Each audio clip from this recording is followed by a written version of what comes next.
ಮಂಜುನಾಥ್ ಭಂಡಾರಿ. ದಯವಿಟ್ಟು ಸಮಯ ಈಗಾಗಲೇ ಮುಖ್ಯಮಂತ್ರಿಗಳು ಮತ್ತು ಎಲ್ಲ ಮಂತ್ರಿಗಳು ಹೋಗಬೇಕಾಗಿ ಡಿಸ್ಟ್ರಿಕ್ಟ್ ಫ್ಲಾಗ್ ಹಾಸ್ಟಿಂಗ್ಗೆ ದಯವಿಟ್ಟು 2 ನಿಮಿಷದಲ್ಲಿ ಮುಗಿಸ್ಬೇಕು.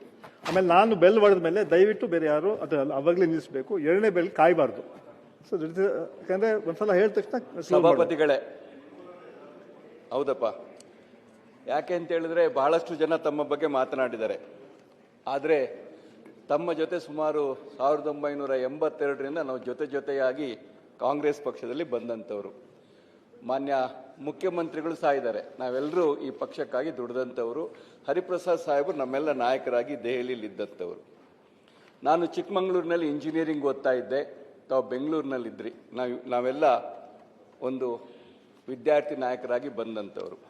ನಾವು ಚಿಕ್ಕಮಗಳೂರಿಂದ ಈ ಸಭೆಗಳಿಗೆ ಬಂದಂಥ ಸಂದರ್ಭದಲ್ಲಿ ಹೆಚ್ಚಿಗೆ ನಾವು ನಿಮ್ಮ ಮನೆಗೆ ಹೋಗ್ತಾ ಇದ್ವಿ. ಇವತ್ತು ಬಹುಶಃ ನಿಮ್ಮ ತಾಯಿಯವರನ್ನು ನಾವು ನೆನೆಸ್ಕೊಳ್ಬೇಕು. ಆ ತಾಯಿ ನಿಮ್ಮನ್ನು ಯಾವ ರೀತಿ ನೋಡ್ತಾ ಇದ್ರು, ನಮ್ಮನ್ನು ಅದೇ ರೀತಿ ನೋಡ್ತಾ ಇದ್ರು. ನಾವು ಊಟ ಉಪಚಾರಗಳನ್ನು ನಿಮ್ಮ ಮನೆಯಲ್ಲೇ ಮಾಡ್ತಾ ಇದ್ವಿ. ಎಷ್ಟೋ ದಿವಸ ನಿಮ್ಮ ಮನೆಯಲ್ಲೇ ನಾವು ಮಲಗಿ ಈ ಪಕ್ಷಕ್ಕೋಸ್ಕರ ಇರ್ತಾ ಇದ್ವಿ.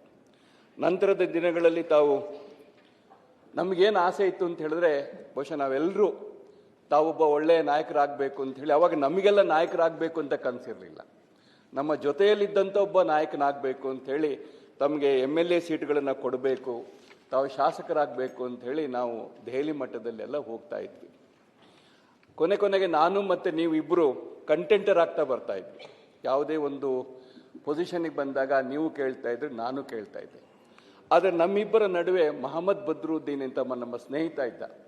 ಅವರು ನನ್ನನ್ನು ನಿಮ್ಮನ್ನು ಯಾವುದಾದ್ರೂ ನಾವಿಬ್ಬರು ವೈಮನಸ್ಸು ಬಂದಾಗ ನಮ್ಮನ್ನು ರಾಜಿ ಮಾಡ್ತಾ ಇದ್ದ. ನೀವು ಅಖಿಲ ಭಾರತ ಯುವ ಕಾಂಗ್ರೆಸ್ಸಿಗೆ ದೆಹಲಿಗೆ ಬರ್ತೀರಾ, ನಂತರದ ದಿನಗಳಲ್ಲಿ ನಾನು ಅಖಿಲ ಭಾರತೀಯ ಕಾಂಗ್ರೆಸ್ಸಿನ ನಾಯಕನಾಗ ಅಲ್ಲಿಗೂ ಬರ್ತೀನಿ, ಜೊತೆಯಾಗಿದ್ವಿ.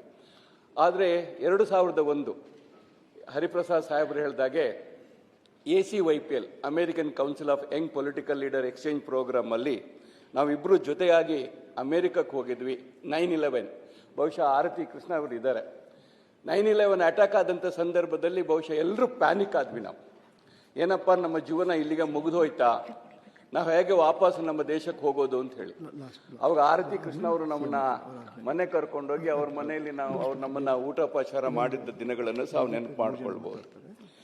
ನಂತರ ತಾವು ಶಾಸಕರಾದ್ರಿ, ನಾವು ಶಾಸಕರಾಗಿ ಇಲ್ಲಿ ಬಂದಿದ್ದೀವಿ. ತಾವು ಮಂತ್ರಿಗಳಾಗಬೇಕು ಅಂತ ನಮಗೆಲ್ಲರದ ಆಸೆ ಇತ್ತು. ಕಾರಣ, ತಾವು ಅಖಿಲ ಮಟ್ಟದ ನಾಯಕರಾದಂಥ ಸಂದರ್ಭದಲ್ಲಿ ಇವತ್ತು 2 ರಾಜ್ಯಗಳ ಮುಖ್ಯಮಂತ್ರಿಗಳು ತಮ್ಮ ಜೊತೆ ಕಾಂಗ್ರೆಸ್ ಪಕ್ಷದಲ್ಲಿ NSY ವಿದ್ಯಾರ್ಥಿ ಸಂಘಟನೆ ಮತ್ತು ಯುವಕ ಕಾಂಗ್ರೆಸ್ನಲ್ಲಿ ಕೆಲಸ ಮಾಡಿದಂಥವರು ಇವತ್ತು 2 ಜನ ಮುಖ್ಯಮಂತ್ರಿಗಳಾಗಿದ್ದಾರೆ.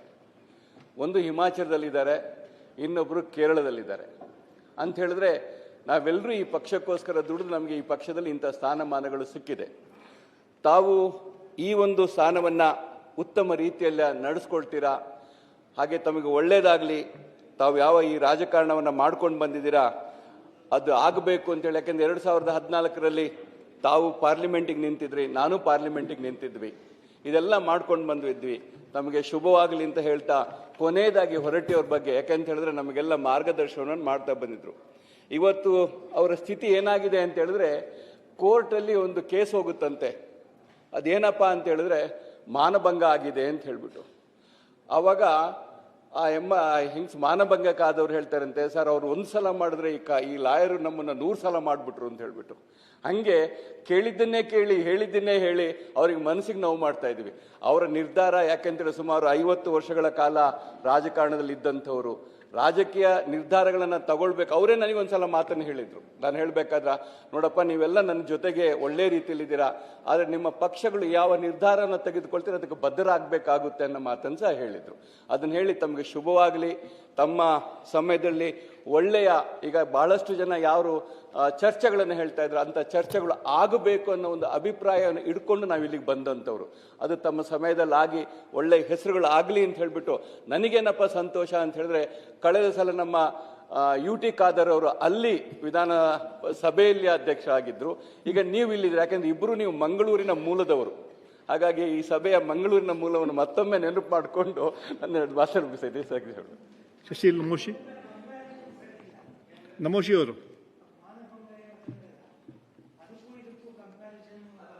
ಸಾಂದರ್ಭಿಕವಾಗಿಲ್ಲ. ಹೇಳಿದ್ದನ್ನೇ ನಾವು ವಾಪಸ್ ಹೇಳ್ತಾ ಇದ್ದೀವಿ ಅಂತ ಹೇಳ್ಬಿಟ್ಟು ಅಷ್ಟೇ. ದಯವಿಟ್ಟು ಉಪಮೆ ಅಷ್ಟೇ. ಕಡತದಿಂದ ತೆಗೆಯೋದು ವಾಸಿ. ಯಾಕೆಂತ ಹೇಳಿದ್ರೆ ಅದು ಯಾವುದೇ ಇದು ಒಂದ್ ನಿಮಿಷ ಮಾನ್ಯ ಸಭಾಪತಿಗಳ ಅದು ಕಡತದಿಂದ ತೆಗೆಸಿ. ಅತ್ಯಂತ ಹೆಚ್ಚಿನ ಇತಿಹಾಸವನ್ನ ಉಳ್ಳಂತ ಮಾಧ್ಯಮದವರು ಅದನ್ನ ತೆಗಿಬೇಕು. ವಿಧಾನ ಪರಿಷತ್ತಿಗೆ ಕಡತದ್ದು ಹಾಕಿ 1907ರಲ್ಲಿ ಪ್ರಾರಂಭವಾದಂಥ ಈ ಒಂದು ವಿಧಾನ ಪರಿಷತ್ತು ತಾವು ಸಭಾಪತಿಯಾಗಿ ಆಯ್ಕೆ ಆಗಿದ್ದಾರಲ್ಲ, ಈ ಮನೆಗೆ ತಮಗೆ ಅಭಿನಂದನೆಗಳನ್ನು ಹೇಳಲಿಕ್ಕೆ ಇಚ್ಛೆಪಡ್ತೇನೆ. 1996ರಲ್ಲಿ ತಾವು ಈ ಮನೆಯನ್ನು ಪ್ರವೇಶ ಮಾಡಿದ್ರಿ. ನಾನು ಕೂಡ 96ರಲ್ಲೇ ಈ ಮನೆಗೆ ಪ್ರವೇಶ ಮಾಡಿದ್ದೆ. ತಮ್ಮ ವಿದ್ಯಾರ್ಥಿಯ ಒಂದು ಜೀವನದಲ್ಲಿ ಮಾಡಿದಂಥ ನಾಯಕತ್ವ, ತಮ್ಮ ಪಕ್ಷದಲ್ಲಿ ಯುವ ಮೋರ್ಚಾದಲ್ಲಿ ಕೂಡ ಸೇವೆ ಸಲ್ಲಿಸಿದಂಥದ್ದು ಅಪಾರವಾದಂಥ ಅನುಭವವುಳ್ಳಂಥವು. ತಾವು ಬಹುಶಃ ಒಂದು ಮಾತು ಹೇಳಬೇಕಾಗುತ್ತೆ, ತಾವು MLA ಆಗಬೇಕಂತ ಅನ್ನುವಂಥ ಆಸೆ ಕೂಡ ಇಟ್ಕೊಂಡಿದ್ರಿ. ನಾವು ಮಂತ್ರಿ ಆಗಬೇಕಾಗಿತ್ತು, MP ಆಗಬೇಕಂತೂ ಆಸೆ ಇಟ್ಕೊಂಡಿದ್ರು. ಅದೇನ್ರಿ ಆಗಿದ್ರೆ ಇಲ್ಲೇನು ಬರ್ತಿರ್ಲಿಲ್ಲ. ನನಗನ್ಸುತ್ತೆ ಭಗವಂತ ಮತ್ತು ನಿಮ್ಮ ಪಕ್ಷ ನಮ್ಮೆಲ್ಲರಿಗೂ ಒಂದು ಸಂತೋಷ ತಂದು ಕೊಡುವಂತೆ ತಮ್ಗೆ ಈ ಸ್ಥಾನ ಕೊಟ್ಟಿದ್ದು ನಮ್ಗೆ ಸಂತೋಷ ಆಗಿದೆ. ಒಳ್ಳೆ ರೀತಿಯಿಂದ ಈ ಜವಾಬ್ದಾರಿಯನ್ನು ನಿಭಾಯಿಸ್ತೀರಿ ಅಂತ ನಮ್ಗೆ ಅತ್ಯಂತ ವಿಶ್ವಾಸ ಇದೆ. ಮತ್ತು ಒಂದು ಮಾತು ಹೇಳಬೇಕಾಗುತ್ತೆ, ಯಾವುದೇ ಪ್ರಜಾತಂತ್ರ ವ್ಯವಸ್ಥೆಯಲ್ಲಿ always ruling party will have their way. There is a saying, ruling party will have their say. ಆದರೆ ನಾನು ತಮ್ಮಲ್ಲಿ ನಾನು ವಿನಂತಿ ಮಾಡೋದು, please ensure that the opposition ಅಥವಾ ನಮಗೆ ವಿ ವಿಲ್ ಹ್ಯಾವ್ ಅವರ್ ಸೇ. ನೀವು ಅವಕಾಶ ಮಾಡಿಕೊಟ್ಟಿಲ್ಲ ಅಂತಂದ್ರೆ ಬಹುಶಃ ನಮಗೆ ಬಹಳ ನೋವು ತಂದು ಕೊಡುವಂತ ಒಂದು ಇದು. Definitely opposition will have a say. ಇಲ್ಲ, ಹ್ಯಾವ್ ಇಟ್ ಸೇ ಅಷ್ಟೇ ಅಲ್ಲ sir, we should have more say because you have your way. We know that ನಿಮ್ಗೇನು ಬೇಕೋ ಅದು ನೀವು ಮಾಡೇ ಮಾಡ್ತೀರಿ ಅಂತಂದು ಎಲ್ಲರ ಅಂದರೆ ಒಂದು ಪ್ರಜಾತಂತ್ರ ವ್ಯವಸ್ಥೆಯಲ್ಲಿ ಅಧಿಕಾರಿ ಇದ್ದಂಥವ್ರು ಮಾಡೇ ಮಾಡ್ತಾರೆ. ಆದರೆ ನಮಗೆ ಮಾತಾಡೋಕ್ಕೂ ಅವಕಾಶ ಸಿಗಲಿಲ್ಲ ಅಂತಂದ್ರೆ ನಮಗೆ ನಿಜವಾದ ನೋವು ತಂದು ಕೊಡುತ್ತೆ. ಆ ಪ್ರಮಾಣದಲ್ಲಿ ತಾವು ನೋಡ್ಕೊಳ್ತೀರಿ ಅಂತಂದ್ರೆ ನನಗೆ ವಿಶ್ವಾಸ ಇದೆ. ಮತ್ತು ಒಂದು ಮಾತ್ರ, ದಯವಿಟ್ಟು ಎಲ್ಲೇ ಒಂದು ಕಡೆ ಹೊರಟ್ಟಿಯವರು ಜೊತೆಗೆ ನಡ್ಕೊಂಡಂತ ಒಂದು ಇದು ನಮಗೆ ನಿಜವಾಗ್ಲೂ ನೋವು ತಂದು ಕೊಟ್ಟು ಈ ರೀತಿ ಆಗ್ಬಾರ್ದಾಗಿತ್ತಲ್ಲ. ಅದರಲ್ಲೇ ಅತ್ಯಂತ ಹೆಚ್ಚಿನ ಕಾಲ ಈ ಮನೆಯಲ್ಲಿ ಸಲ್ಲಿಸಿದಂಥ ವ್ಯಕ್ತಿಯನ್ನ ಈ ರೀತಿ ಆಗ್ಬಾರ್ದಾಗಿತ್ತು. ನನ್ನ ಒಂದು ವಿನಂತಿ, ಬಹುಶಃ ಹೊರಟ್ಟಿಯವ್ರು ಬಯಸ್ತಾರಿಲ್ಲೋ ನನಗೆ ಗೊತ್ತಿಲ್ಲ, ಆದರೆ ಅವರಿಗೂ ಒಂದು ಅವಕಾಶ ಮಾಡಿಕೊಟ್ಟು ಅವರು ಇದ್ರ ಬಗ್ಗೆ ಒಂದು ಸ್ವಲ್ಪ ಸ್ಪಷ್ಟತೆಯನ್ನ ಈ ಮನೆ ಕೊಟ್ಟರೆ ಬಹುಶಃ ಎಲ್ಲರಿಗೂ ಸಮಾಧಾನ ತಂದುಕೊಡುವಂಥ ಒಂದು ಕಾರ್ಯ ತಮ್ಮಿಂದ ಆಗಬೇಕು ಅಂತ ಹೇಳಿ ಮತ್ತೊಮ್ಮೆ ತಮಗೆ ಅಭಿನಂದನೆಗಳನ್ನು ಹೇಳಿ ನಾನು ಮಾತು ಮುಗಿಸ್ತೇನೆ. ಸಭಾಪತಿಗಳೇ, ತಮಗೆ ಅಭಿನಂದನೆಗಳು. ನಾನು ಮಾತನಾಡಿ ನಿಲ್ಬೇಕಾದ್ರೆ ಸಮಯದ ಒತ್ತಡ ನಿಮ್ಮ ಮೇಲೆ ಇದೆ. 2 ನಿಮಿಷ. ಹಾಗಾಗಿ ನೀವು ಒತ್ತಡದ ಮಧ್ಯೆ ನಮ್ಮನ್ನು ಕರೆದಿದ್ದೀರಿ. ನಮಗೂ ಕೂಡ ಮೂಡ್ ಆಫ್ ದಿ ಹೌಸ್ ಗೊತ್ತಾಗ್ತದೆ. ಆದರೆ ನಿಮ್ಮ ಬಗ್ಗೆ ನಾವು ತುಂಬ ವಿಶ್ವಾಸ ಪ್ರೀತಿಯನ್ನು ಇಟ್ಕೊಂಡಿದ್ದೇವೆ.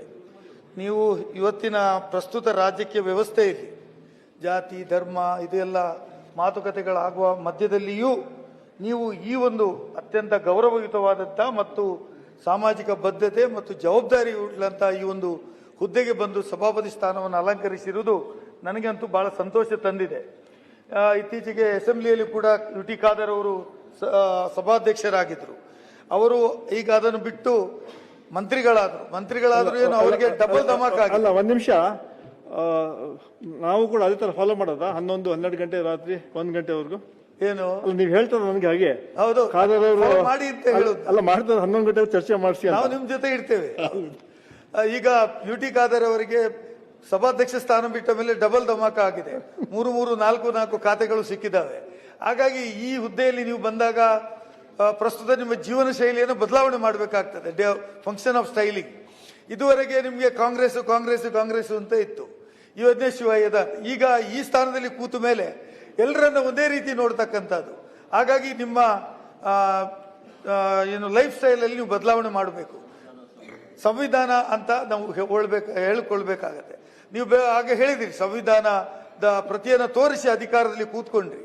ಆ ಸಂವಿಧಾನದ ಪ್ರತಿಯ ಫಲವಾಗಿಯೇ ಡಾಕ್ಟರ್ ಬಿ ಆರ್ ಅಂಬೇಡ್ಕರ್ ಅವರ ಆ ಸಂವಿಧಾನದ ಫಲವಾಗಿ ನಿಮಗೆ ಈ ಉನ್ನತ ಹುದ್ದೆ ಸಿಗಲಿಕ್ಕೆ ಸಾಧ್ಯ ಆಯಿತು ಅಂತ ಹೇಳುವುದನ್ನು ನಾನು ನಂಬಿಕೊಂಡಿದ್ದೇನೆ. ಮತ್ತು ಇವತ್ತು ಇದುವರೆಗೆ ನೀವು 2020 ಮ್ಯಾಚ್ ಆಡ್ತಾ ಇದ್ರಿ, ಒನ್ ಡೇ ಮ್ಯಾಚ್ ಆಡ್ತಾ ಇದ್ರಿ. ಆದರೆ ಇವತ್ತು ಈ ದಿನದಿಂದ ನಿಮಗೆ ಇನ್ನೂ ಸಿಕ್ಕಿದ್ದು ಟೆಸ್ಟ್ ಮ್ಯಾಚ್. ಎಷ್ಟು ಕೂತ್ಕೊಳ್ತೀರೋ ಅಷ್ಟು, ಎಷ್ಟು ನಿಮ್ಮ ಹತ್ರ ಸಮಾಧಾನ ಉಂಟೋ ಅಷ್ಟು.